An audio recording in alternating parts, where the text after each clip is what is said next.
SaaS Therapy. Welcome, everyone, back to another episode of SaaS Therapy. My name is Todd Kirk, and today we're doing a check-in. Basically, I want to give you a quick summarized version of an awesome interview we recently had with Maranda Dziekonski, who is the VP of Client Success for Data Assembly.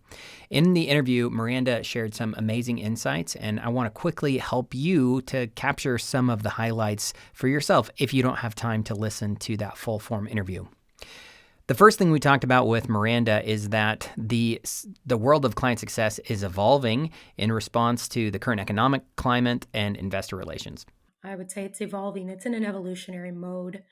Customer success and how we did it in 2020, 2021, before then, it's just dead.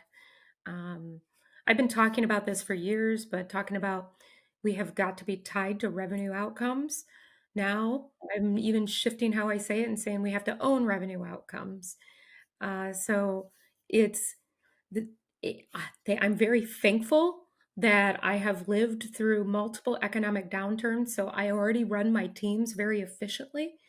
But we don't have the luxury of having a 5-person deep account team on every account. So CSMs have to step up and put on the renewals hat and put on the strategy hat, the expansion hat.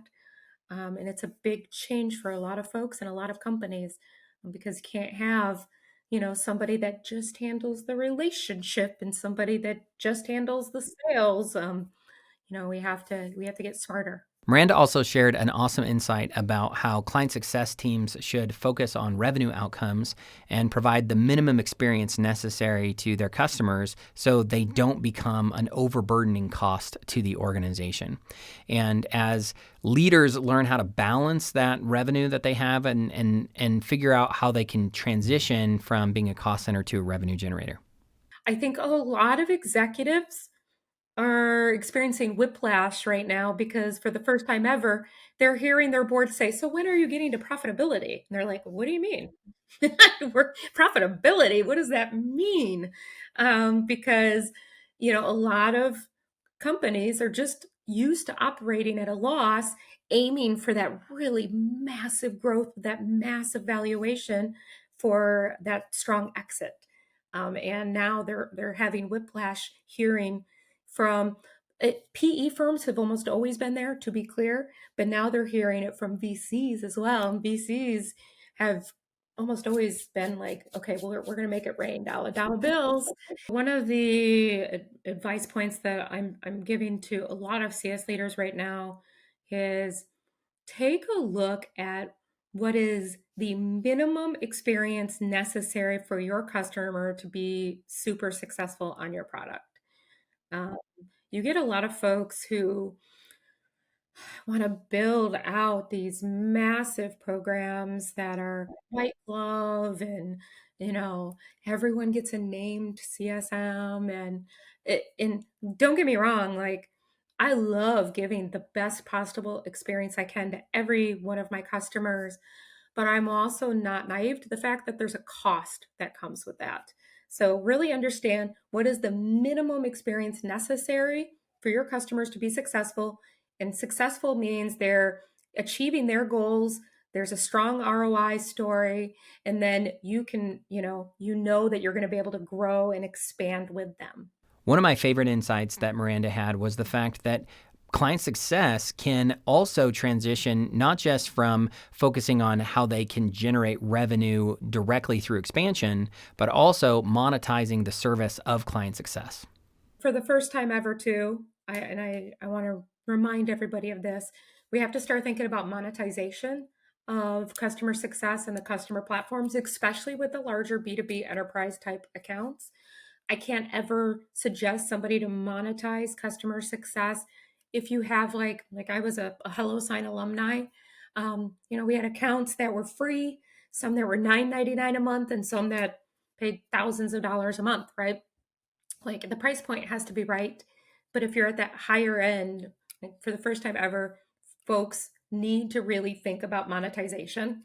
I know services revenue has a very different valuation than subscription revenue. So be mindful and know how your board thinks about services revenue. But I am starting to notice that they're opening up a little bit to the idea of more and more services revenue. The more PE people I talk to, the more VCs that I talk to. Yes, it's not the valuation, that you would normally get. Like services revenue can get like a 2x, 3x, where subscription revenue historically has been like 10x plus. But right now, revenue is king. Revenue is revenue. Revenue is king. And if that's going to help fund your team, and also helps your customers continue to expand and grow, like that revenue is gold. Creating services revenue to support and grow the subscription revenue is always a win.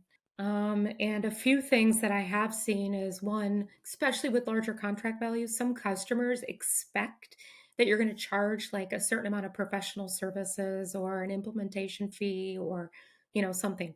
You can bucket your CS team under a services fee right within the contract out of the gate. Um, and make sure you're very deliberate about what's included in that. Like you get 2 on-site trainings a year and you have access to, Sue in customer success, who's going to meet with you every other week. Like, get very deliberate about with what's included, and it's usually a certain percentage of the contract. They expect to have that kind of fee. Larger organizations. Um, Another creative thing that I've seen done that I find to be very interesting is building out a subscription for access to, this service, this service team. Like you can get this self-service option with access to help center video, and you can email support, but you can't talk to support, right? Like, that's what you get for free. Now, if you want a phone number and you want a CSM, um, and this is what would be included in that, uh, you know, that is $99 per month, and we put that on your contract, or, I'm just making a number up, but it just becomes like a part of the subscription. And that is, interestingly enough, like I've built, pretty large call centers. That is a very standard thing in call centers to have a per person per month charge. If you have like a Castlight Health, for example, I was there for a while, and we would charge like 50 cents per member per month, and Walmart had 900,000 employees that were using our platform, right? You do the math. But they didn't bat an eyelash about that charge because that's normal. Now it's just taking some of the old school stuff that some of us older folks have been doing for years, like in customer support, and starting to leverage it in a different way with our customer success teams. A final insight that I really loved from Miranda was the fact that you should focus on how you can bring clarity to your organization by having rich processes that are designed to really ensure that your organization is staying on the right strategic roadmap. I encourage leaders out there and CSMs to not be afraid of process. You have to have a nice balance. You don't want to over process things. You don't want to create process for the sake of creating process. But one of the biggest efficiency killers in companies is people doing things various ways, and there being confusion about how to do certain things. Like get clarity in your team. Help them have process available at their fingertips to know how to do certain things, and that alone is going to create efficiencies, like major efficiencies. So homework is get comfortable with process, understand what is the right level for your organization.